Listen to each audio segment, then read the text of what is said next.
এই রান্নাটা একবার যদি তৈরি করে থাকেন না, বারবার করে কিন্তু রিকোয়েস্ট আসবে আপনার কাছে রান্নাটা তৈরি করার জন্য। আর এই সবজিটা কিন্তু অনেকেরই অপছন্দ।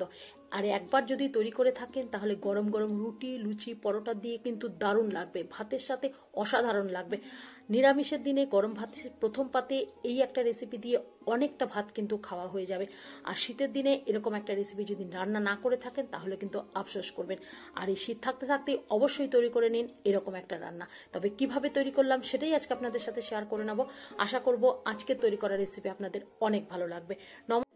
নমস্কার, পুরাতনী হেসেলে সবাইকে স্বাগত আরেকটা নতুন ভিডিও দেখার জন্য।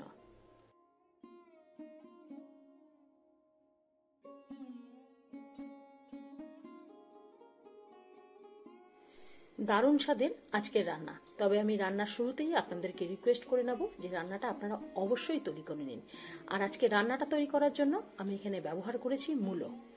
এখানে ফ্রেশ একটা ভালো দেখে মূলো আমি নিয়ে নিয়েছি।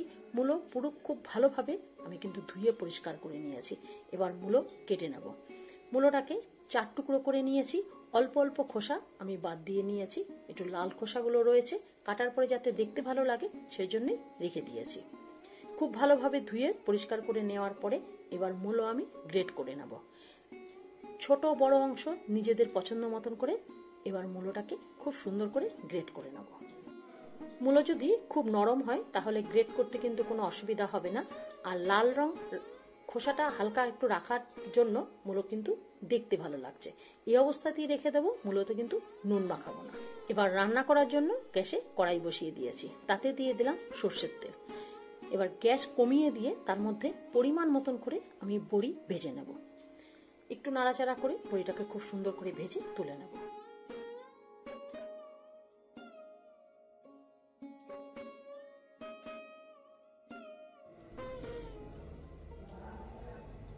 বড়ি ভেজে তুলে নিলাম। এবার ফোড়ন হিসাবে এখানে ব্যবহার করব গোটা জিরে আর শুকনো লঙ্কা।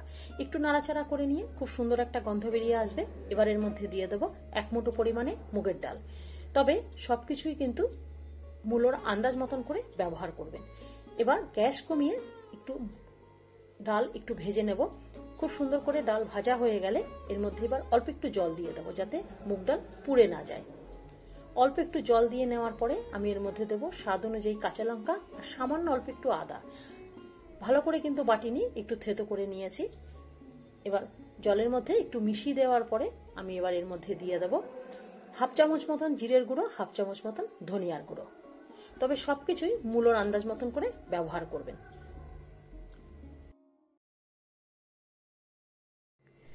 দিয়ে দেবো এর মধ্যে অল্প একটু হলুদ। এবার মশলাটাকে একটু ভালোভাবে নাড়াচাড়া করে খুব ভালোভাবে কষিয়ে নেব।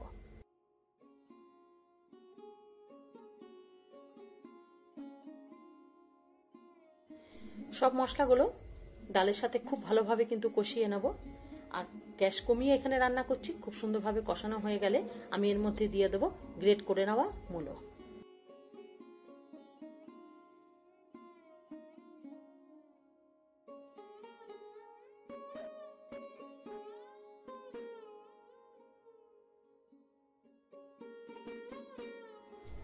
এর মধ্যে দিয়ে দিলাম গ্রেট করে নেওয়া মূলো। সব মূলোটাই পুরোটাই দিয়ে দেবো। এখানে গ্যাসটা মিডিয়াম আঁচ করে রান্না করব। মূলো দেওয়ার পরে এর মধ্যে দেব সামান্য পরিমাণে নুন আর দিয়ে দেবো অল্প একটু মিষ্টি। যে কোনো নিরামিষ রান্নাতে অল্প একটু মিষ্টি দিলে এর স্বাদের ব্যালেন্সটা ঠিক থাকে আর রান্নাটা খেতে কিন্তু ভালো হয় আর পানসে ভাবটা কিন্তু থাকে না। এবার নুন আর মিষ্টি দেওয়ার পরে খুব ভালোভাবে কিন্তু মশলার সাথে এই মূলোটাকে মিশিয়ে নেব।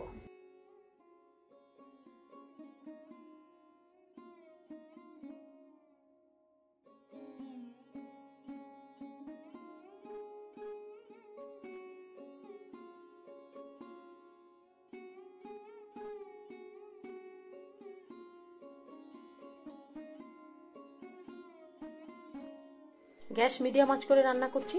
খুব ভালোভাবে মশলার সাথে মূলো মিশিয়ে নেওয়ার পরে আমি ঢাকা দিয়ে রেখে দেব। আর মূলো যেহেতু খুব নরম আছে, মূলো এইভাবেই কিন্তু মূলো সেদ্ধ হয়ে যাবে। জল ব্যবহার করার কিন্তু কোনো প্রয়োজন নেই। ঢাকা দিয়ে কিছু সময় রান্না করে নেব।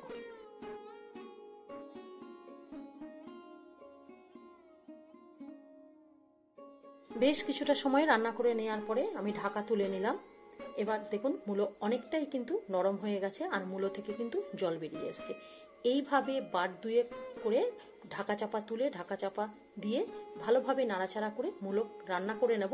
তাতে কিন্তু যে মুগের ডাল আমি ব্যবহার করেছি এই মুগের ডাল কিন্তু সেদ্ধ হবে অথচ গোটা অবস্থায় থাকবে আর মূলো বেশ সুন্দর কিন্তু মজে যাবে, বেশ একটা মাখো মাখো মতন হয়ে যাবে। এইভাবে করেই রান্না করে নেবেন।